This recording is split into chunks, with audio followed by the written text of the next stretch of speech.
ईदगाह।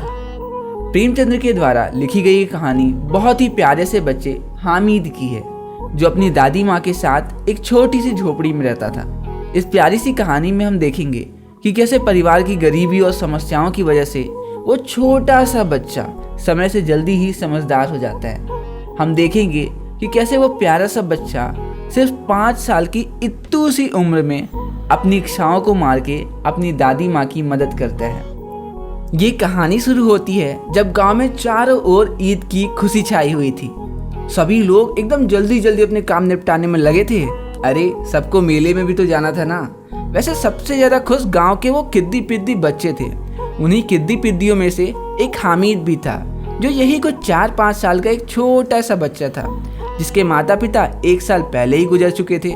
लेकिन उससे बताया गया था कि उसके अब्बा जान पैसे कमाने शहर गए हैं और उसकी अम्मी जान अल्लाह मियाँ के घर से अच्छे अच्छे खिलौने लेने गई हैं। हामिद को आश्वासन था कि उसके अब्बा जान और उसकी अम्मी जान जल्द ही आएंगे। खैर, हामिद अपनी दादी के साथ एक छोटी सी झोपड़ी में रहता था। उसकी दादी माँ बहुत मुश्किलों के साथ अपनी सिलाई की कमाई से 3 आने बचाकर हामिद को मेले जाने को दे देती हैं और वो खुद घर में रह के सिवैयाँ बनाने की तैयारियों में लग जाती हैं। हामिद घर से बाहर आया तो देखता है उसके दोस्त अपने अपने पैसे गिन रहे हैं। कोई कहता है, देखो तो मेरे पास 1, 2, 3 पूरे 12 आने हैं। तो कोई कहता है, अरे मेरे पास तो 15 आने हैं। कोई कहता है, मेरे पास 10 आने हैं। अरे आज तो बहुत मजा आएगा, खिलौने खरीदेंगे, मिठाइयाँ खाएंगे, झूले झूलेंगे और चिल करेंगे ब्रो। हामिद वहीं दूर खड़ा अपने दोस्तों को देख रहा था और उनके पास इतने सारे पैसे देखकर मन ही मन ललचा भी रहा था। लेकिन उसे कहीं ना कहीं एक संतोष भी था। वो सोचता है, जब अब्बा जान शहर से पैसे कमा के आ जाएंगे ना, तो सबको दिखाऊंगा मेरे पास इतने सारे पैसे हैं। और फिर हामिद और उसके चारों दोस्त मेले की ओर निकल पड़ते हैं। रास्ते में ऊंची ऊंची मंजिलें और फलदार वृक्षों को देखकर तरह तरह की बातें करते आखिरकार हामिद और उसके चारों दोस्त मेले में पहुंच ही जाते हैं। ईदगाह में नमाज का नज़ारा तो अलग ही था। सारे सर एक साथ झुकते और उठते, सभी में भाईचारे की भावना प्रतीत होती। और धर्म का तो काम भी यही है, ये लोगों को जोड़ता है, तोड़ता नहीं। और जो लोग धर्म के नाम पे लड़ाई झगड़े करते हैं, असलियत में उन्हें धर्म का असली मतलब ही नहीं पता। खैर, ईदगाह में नमाज के बाद हामिद और उसके दोस्त झूले पे झूलने जाते हैं। लेकिन हामिद वहीं खड़ा उन्हें देख रहा था। झूलता भी कैसे? उसके बाद सिर्फ 3 पैसे थे, उतने में वो सिर्फ झूला ही झूल पाता। थोड़ी देर बाद खिलौनों की दुकान में उसके चारों दोस्त 2-2 पैसे के मिट्टी के खिलौने खरीदते हैं। हामिद के पास तो बस 3 ही पैसे थे। वो भला इतने महंगे खिलौने खरीदता भी तो कैसे? हामिद का एक दोस्त कहता है, मेरा ये पुलिस का पुतला घर की तकवारी करेगा। तो कोई कहता है, मेरी ये काम वाली का पुतला घर में सारे बर्तन धो देगी। तो कोई कहता है, मेरा ये वकील सबके केस लड़ेगा। हाँ, तो हामिद कहता है, अरे मिट्टी के ही तो हैं, गिरेंगे तो टूट जाएंगे, क्या काम करेंगे ये भला। थोड़ी देर बाद सारे दोस्त एक मिठाई की दुकान में रुकते हैं। वहाँ कोई जलेबी खा रहा था, तो कोई गुलाब जामुन, तो कोई सोहन हलवा खाए जा रहा था। लेकिन हामिद के पास तो बस 3 ही पैसे थे, उतने में वो मिठाई खरीदता कैसे? उसके दोस्त उसे चिढ़ाकर मिठाइयाँ खाने में लगे थे। कहते हैं, ओए हामिद, देख कितने लजीज गुलाब जामुन हैं, देख तो कितने मुलायम, कितने रसीले हैं यार, देख देख देख मुंह में पानी आ जा रहा है।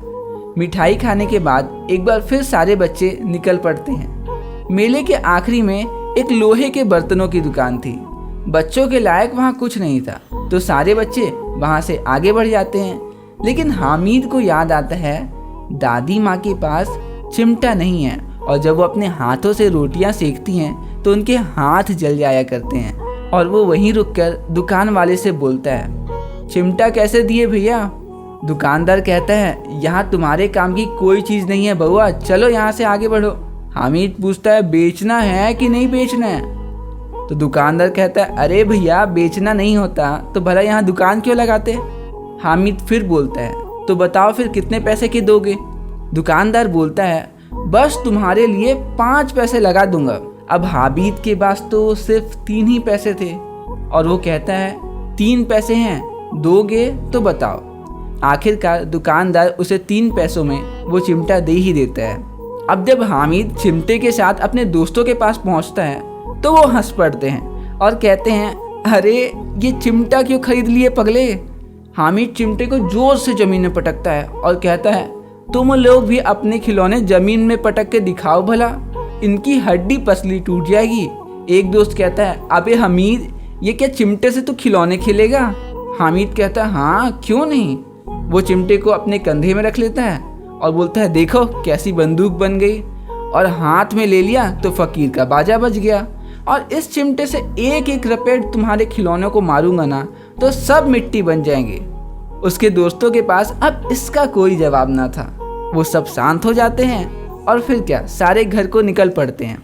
घर पहुंचते ही हामिद की दादी उसे प्यार से गले लगाती हैं। तभी अचानक से उनका ध्यान उस चिमटे में जाता है। देखी तो पूछती हैं, ये क्या है, कहाँ से ले आया। हाँ, वो कहता है, दादी मैंने इसे 3 आने में खरीदा है। दादी कहती, तुझे कुछ और नहीं मिला खरीदने को, ये चिमटा ले आया। हामिद बड़े प्यार से कहता है, दादी आपकी रोटियां बनाते हुए उंगली जल जाती थी ना, तो मैंने ये आपके लिए ले आया। ये सुनते ही दादी माँ के आंखों में आंसू आ गए। अब ये देख के हामिद को समझ में नहीं आ रहा था कि आखिर दादी रो क्यों रही हैं। मैं तो दादी के लिए चिमटा लाया था, वो गुस्सा क्यों हो गई। और फिर दादी माँ हामिद को अपने गले से लगा लेती हैं। तो बस यहीं पे ख़त्म होती है हमारी प्यारी सी कहानी ईदगाह।